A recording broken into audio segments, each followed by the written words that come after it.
이런 말이 있습니다. 세월은 흐르는 강물 같아서 다시는 같은 물이 흐르지 않는다.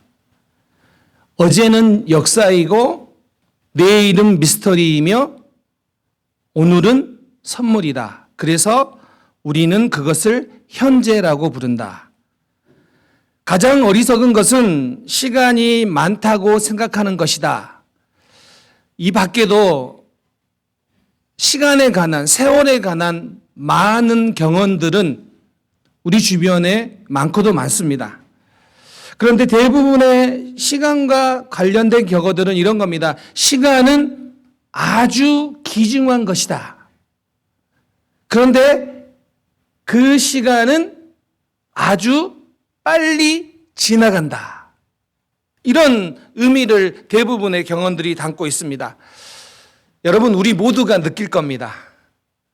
나이가 들수록 시간이 빨리 가는 것처럼 느껴진다라는 사실이죠. 자, 오늘 본문은 시편인데 조금은 특별한 시편이에요. 왜냐하면 모세의 기도, 모세의 시편이기 때문이에요. 시편이 많잖아요. 그런데 오늘 본문이 시편에서 유일하게 모세가 쓴 시편이에요. 그러니까 오늘 시편은 그런 좀 특별함이 있지요. 성경학자 제임스 몽고메리 보이스가 오늘 이 시편 90편이 민수기 20장을 배경으로, 상황으로 기록했다라고 말하고 있습니다. 자, 민수기 20장은 그러면 어떤 내용인가? 이스라엘 백성들이 출애굽하여서 그 광야에서 40년째 되는 해의 이야기예요. 어떤 이야기가 기록되어 있냐면 물이 없어서 또 불평하는 이스라엘 백성들에게 하나님께서 모세에게 반석에게 명령하여 물을 내라고 했는데 모세가 그냥 반석을 2번 지팡이로 내리치면서 분노했어요. 그게 이제 민수기 20장에 기록되어 있어요. 그런데 그 사건으로 말미암아 모세가 가나안 땅에 들어가지 못하게 된 그런 배경이에요. 민수기 20장 12절 말씀을 우리 함께 읽어보겠습니다. 시작. 여호와께서 모세와 아론에게 이르시되 너희가 나를 믿지 아니하고 이스라엘 자손의 목전에서 내 거룩함을 나타내지 아니한 고로 너희는 이 해 중에 내가 그들에게 준 땅으로 인도하여 드리지 못하리라 하시니라. 여러분 생각해 보세요. 모세가 이스라엘 백성들을 데리고 그 험난한 어려운 출애굽을 감당하면서 광야에서 40년째 지금 돌고 있어요. 헤매고 있어요. 그런데 화 한 번 냈다고 가나안 땅에 못 들어가. 여러분, 우리에게 화 한 번 냈다고 너 못 들어가 한다면 우리 어떻겠습니까? 지금 모세의 나이는 약 거의 이제 120세쯤 된 나이예요. 그러니까 그의 인생의 마지막이고 이제 거의 끝나가는 그 무렵이에요. 그런데 가나안 땅에 못 들어가. 그것만 바라보며 40년을 걸어왔는데 안 돼라고 말씀하시는 거죠. 그래서 모세가 기도를 합니다. 한번 읽어보겠습니다. 시작.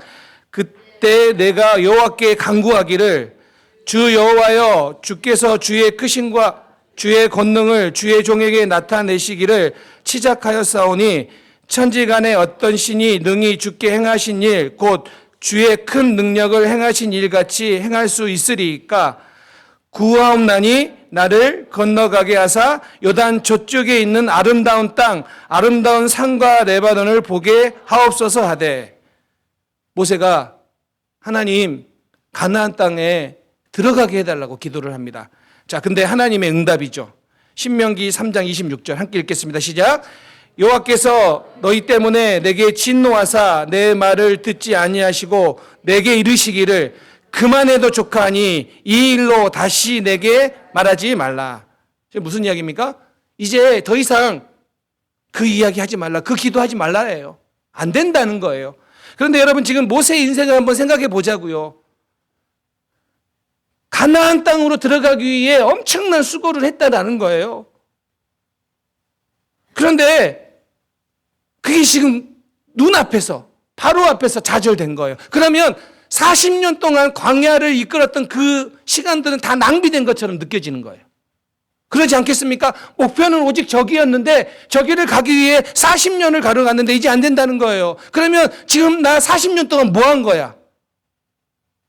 이런 생각이 들지 않겠습니까? 게다가 민수기 20장에 보면 모세의 누이 미리암과 형 아론의 죽음이 기록되어 있어요.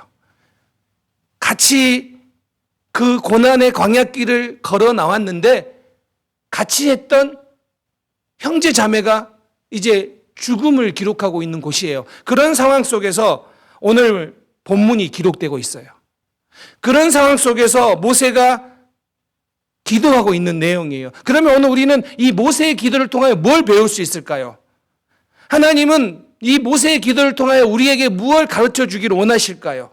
우리가 이걸 배워야 됩니다. 첫 번째는 인간의 연약함을 알아야 된다는 거예요. 자, 12절 말씀 우리 한번 다시 읽겠습니다. 시작. 우리에게 우리 날 계수함을 가르치사 지혜로운 마음을 얻게 하소서.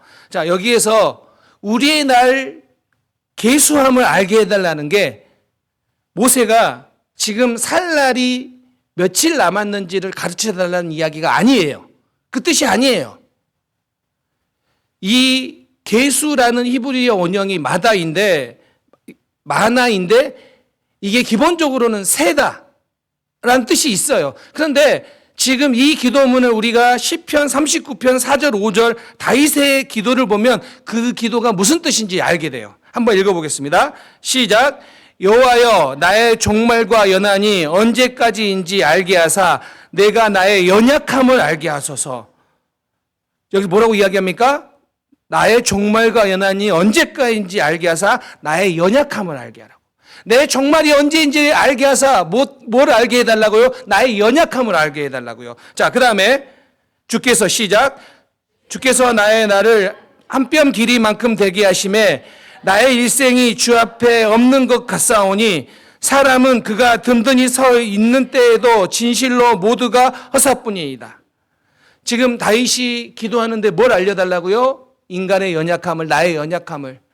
그리고 뭐라고요? 하나님 앞에서 그 인간의 삶은 한 뼘 밖에 되지 않은 인생임을 알게 해달라는 거예요. 우리의 인생의 끝이 있음을 알게 해달라는 거예요. 하나님 앞에서 우리의 인생이 얼마나 짧은지를 알게 해달라는 거예요. 자, 그런데 오늘 시편에서 보면 12절에서 그 이야기를 하기 전에 1절, 2절을 어떻게 말하고 있는지를 봐야 됩니다. 90편 1절, 2절 말씀 함께 읽겠습니다. 시작. 주여, 주는 대대에 우리의 거처가 되셨나이다. 산이 생기기 전, 땅과 세계도 주께서 조성하기 전, 곧 영원부터 영원까지 주는 하나님이시니이다. 자, 1절, 2절에는 뭘 말합니까? 하나님의 위대하심을 말해요. 하나님은 땅이 생기기도 전에 영원부터 영원까지 하나님이시다고. 하나님의 그 위대하심과 광대하심을 노래해요. 그리고 나서 1, 2절이 끝나고 3절로 넘어가면 뭘 이야기하냐면 대조를 이야기해요. 하나님은 위대하시고 광대하신데 그에 비한 인간은 너무 연약하다. 3절 말씀 읽겠습니다. 시작. 주께서 사람을 티끌로 돌아가게 하시고 말씀하시기를 너희 인생들은 돌아가라 하셨사오니. 자, 5절 말씀, 6절 말씀 시작. 그들은 잠깐 자는 것 같으며 아침에 돋는 풀 같으니이다. 풀은 아침에 꽃이 피어 자라다가 저녁에 시들어 마르니이다. 지금 이걸 알겠습니까? 시편 90편에서 하나님의 그 위대하심 앞에 인간은 풀 같다고요. 잠시 피었다 지는 풀과 같은 연약한 존재라고요. 티끌과 같은 존재라고요. 그걸 지금 이야기하고 있는 거예요. 이걸 알아야 됩니다. 인간의 이 연약함, 우리의 이 한계를 알아야지만이 비로소 지혜로운 삶을 살 수 있는 거예요. 여러분, 제가 농부의 아들 아닙니까? 이 말씀을 읽으면 저는 경험적으로 생각나는 게 있어요. 제가 어렸을 때 그 동네 아주머니들은 밭에 풀을 매면 저는 뭐 했냐면요. 그 풀을 모아다가 다 길가로 버렸어야 됐어요. 근데 제가 한 번은 너무 귀찮고 힘들어서 제가 어머니한테 그렇게 말을 했어요. 엄마죠. 엄마, 다 풀 캤는데 여기다 놓으면 안 되냐고. 그랬더니 안 된다는 거예요. 아, 왜 안 되냐고. 다 캤는데. 다시 자란다는 거예요.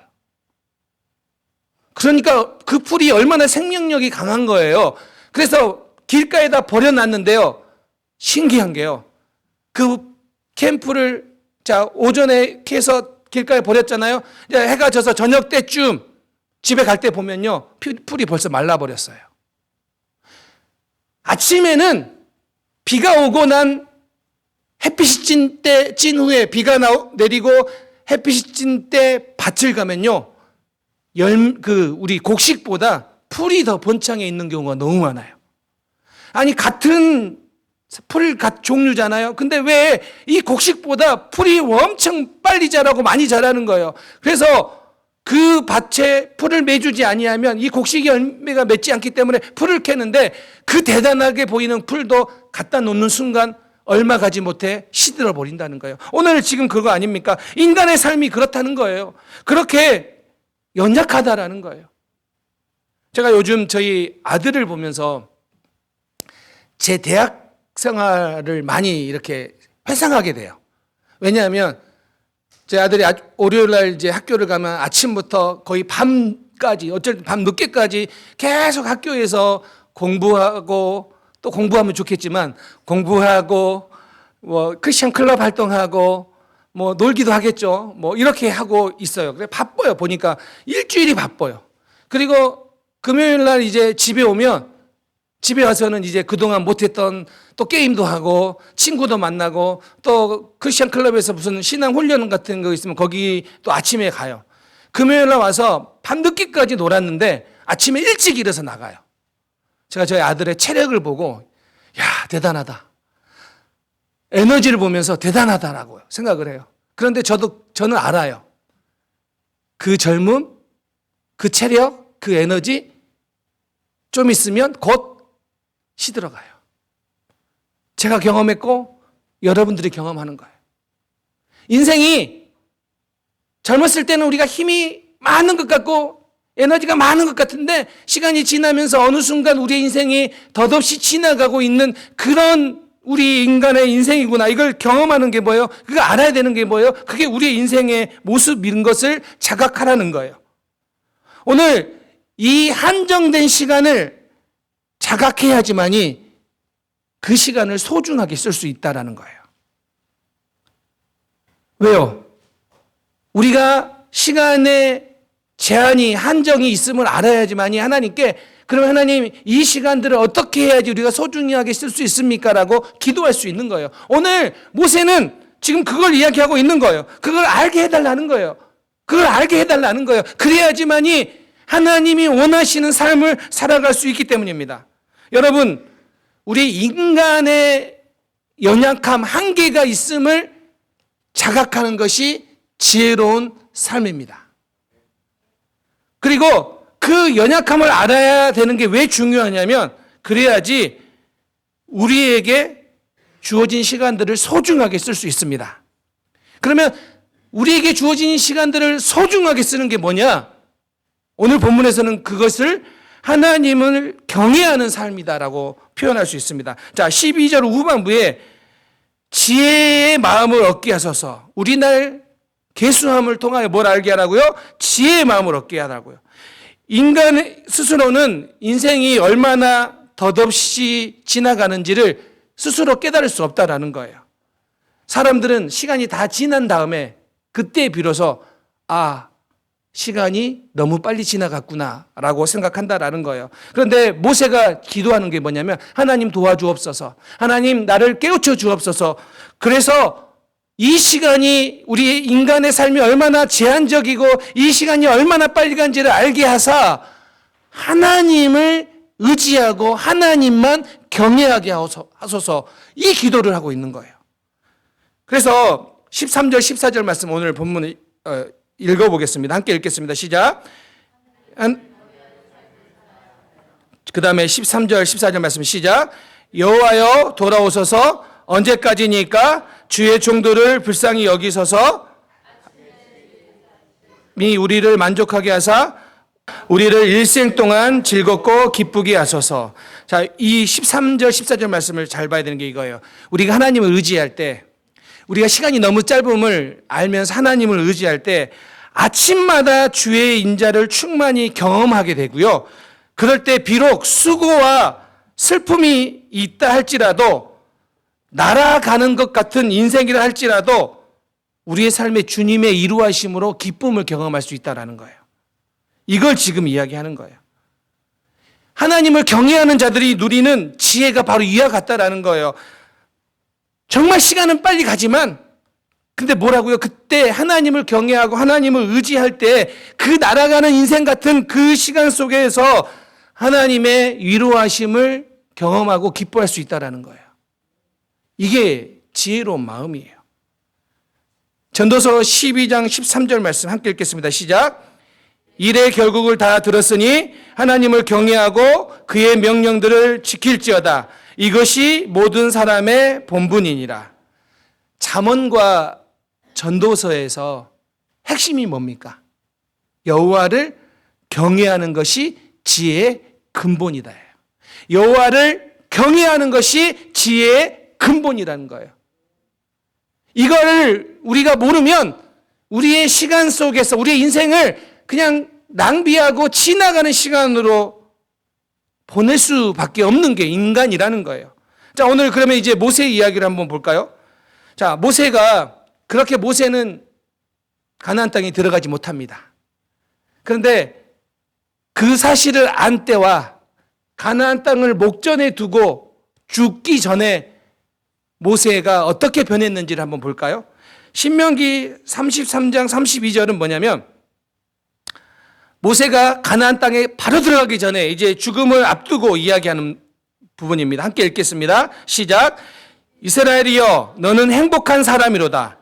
여호와의 구원을 너 같이 얻은 백성이 누구냐? 그는 너를 돕는 방패시요 내 영광의 칼이시로다. 내 대적이 내게 복종하리니 내가 그들의 높은 곳을 밟으리로다. 이렇게 말하죠. 이스라엘이여, 너는 행복한 사람이로다. 이스라엘 백성들, 불평하고 하나님 앞에 막 그렇게 짜증냈던 이 백성들 때문에 모세가 결국 분노해서 반석을 2번 쳐서 가나안 땅에 못 들어가는 그 사건이 있었잖아요. 그 백성들을 향해 뭐라고 이야기합니까? 이스라엘이여, 너는 행복한 사람이로다. 그런데 신명기 20장 10절에서는 이렇게 이야기했어요. 함께 읽겠습니다. 시작. 모세와 아론이 회중을 그 반석 앞에 모으고 모세가 그들에게 이르되, 반역한 너희여 들으라. 우리가 너희를 위하여 이 반석에서 물을 내려 하고. 여러분 보이십니까? 모세가 광야길을 걷다가 불평하고 불만하는 이스라엘 백성들 향해 뭐라고 했습니까? 이 반역한 너희여. 반역한 너희여라고 이야기했던 그 모세가 시간이 지나 이제 이스라엘 백성들이 가나안 땅에 들어가기 바로 전에, 그는 못 들어가지만 이 가나안 땅을 들어가는 이스라엘 백성들을 향해 뭐라고 이야기합니까? 반역한 너희라고 했는데 이제는 뭐라고 이야기합니까? 행복한 사람들이요. 지금 이건 무슨 이야기를 하고 있냐면, 모세가 그의 인생의 시간 동안에 하나님이 일하고 계심을 고백하고 있기 때문에 그들에게 행복한 너희들이라고 말하는 거예요. 모세가 이 광야의 시간을 보내면서 하나님을 경외하고 있기에 뭘 보고 있습니까? 하나님이 일하심도 보고 있는 거예요. 모세가 책이나 교육으로 이걸 배운 게 아니라 시간이 지나면서 그 시간 속에서 깨달은 거예요. 그래서 시편 90편을 통하여 그렇게 고백하고 있는 겁니다. 여러분 만약에 생각해 보세요. 모세의 인생에 이스라엘 백성들 데리고 가나안 땅에 들어가는 것이 목적이었다면 모세는 실패한 사람이에요. 왜냐하면 못 들어갔기 때문에. 그리고 광야에서만 보낸 시간이 40년이에요. 그럼 이 40년은요, 낭비한 거예요. 못 들어갔으니까.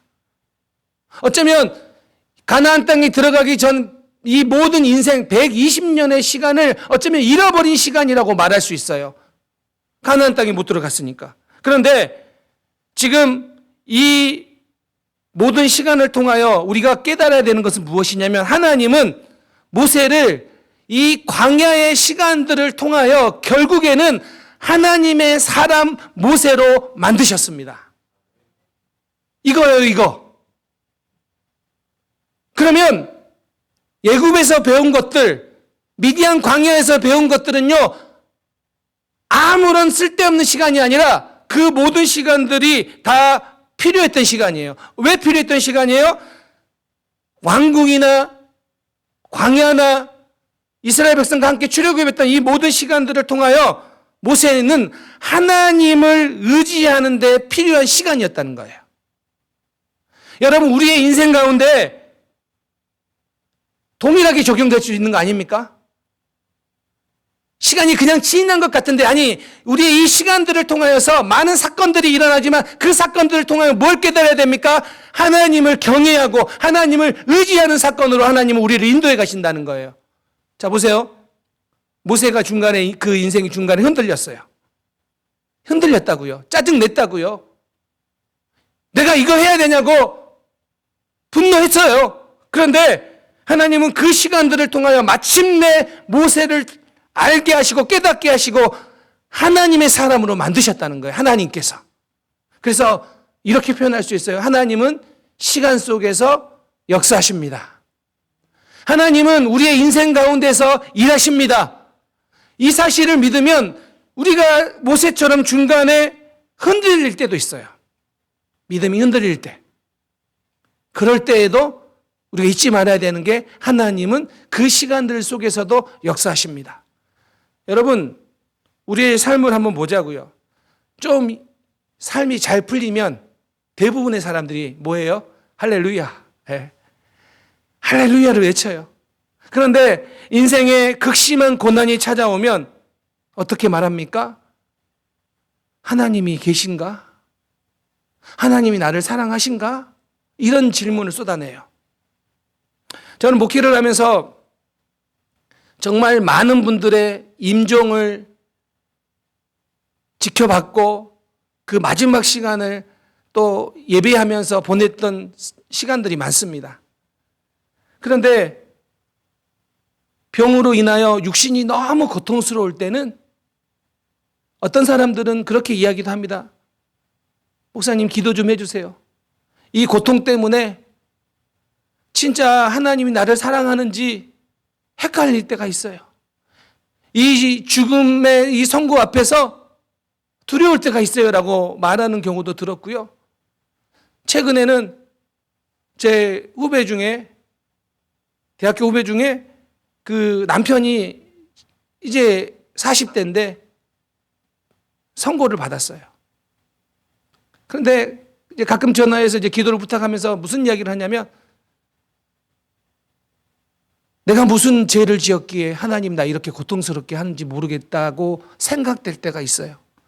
자, 믿음이 없어서가 아니라 그 인생에 찾아온 고난과 그 인생에 찾아온 극심한 어려움 때문에 가끔은 우리의 믿음이 흔들릴 때도 있다라는 거예요.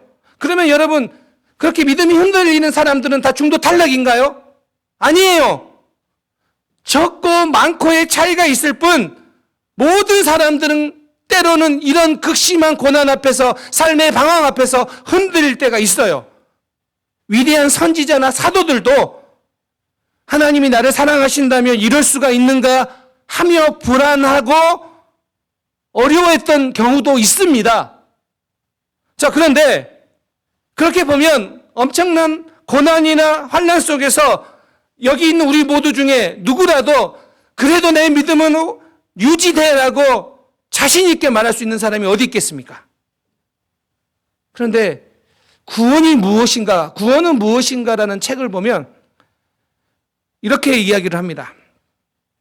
우리의 구원이 인간의 믿음의 상태에 달려 있다면, 거기는 이제 믿음이라고 썼는데 저는 이거를 우리가 잘못 이해하면 믿음 없이도 이렇게 생각하니까 제가 조금 자세하게 해석을 했어요. 믿음의 상태. 그러니까 믿음의 흔들림이 있죠. 그 상태에 있다면 과연 우리 누가 구원을 확신할 수 있겠는가? 인간의 믿음의 상태 때문에 구원받고 못하라고 한다면 누가 구원을 확신할 수 있겠어요? 불안하죠. 왜냐하면 좋을 때는 괜찮지만 고난이나 환난 속에서는 흔들릴 때는 내가 그런가라고 낙심한다는 말이에요. 그런데 뭐라고 이야기하냐면 우리의 구원은 완전히 하나님의 손에 달려있다라는 거예요. 인간의 믿음의 상태는 흔들리지만 하나님은 흔들리지 않습니다. 그러면 우리의 구원이 여기에 매달려 있다면 우리의 좋고 나쁨에 따라 때로는 막 왔다 갔다 하는데 우리 여러분 잘 들으셔야 돼요. 하나님께 완전히 달려있기 때문에 하나님이 예정하셨고 하나님이 이루셨기 때문에 우리의 구원은 흔들 수가 없습니다. 그 어떤 것도, 그 어떤 상황도, 그 어떤 말도. 그래서 하나님의 은혜로 구원받은 우리는 만약 믿음의 삶을 살다가 중간에 잘못을 하면 하나님 우리를 버리시는 것이 아니라 우리가 믿음이 약해져 이리저리 방황하고 죄를 짓더라도 하나님은 하나님의 백성들을 끝까지 지키셔서 구원이 완성될 때까지 붙드십니다. 이게 예정이에요. 이게 예정이라고요. 그래서 로마서 8장에 그걸 확실하게 우리에게 가르쳐 주고 있어요. 자, 이미 구원받은 그리스도인으로서 예수 그리스도가 다시 오셔서 구원을 완성할 때까지 우리가 고난 받아야 한다는 내용이 기록되어 있어요. 이게 무슨 이야기냐면 우리가 고난을 만날 때 잘못하면 이 구원의 확신이 흔들리는 위기를 만나게 된다라는 거예요. 그런데 그럴 수 있기 때문에 로마서 8장에서 바울이 완벽한 논리로 이걸 증명하고 있어요. 우리 함께 읽겠습니다. 자, 로마서 8장 32절 시작.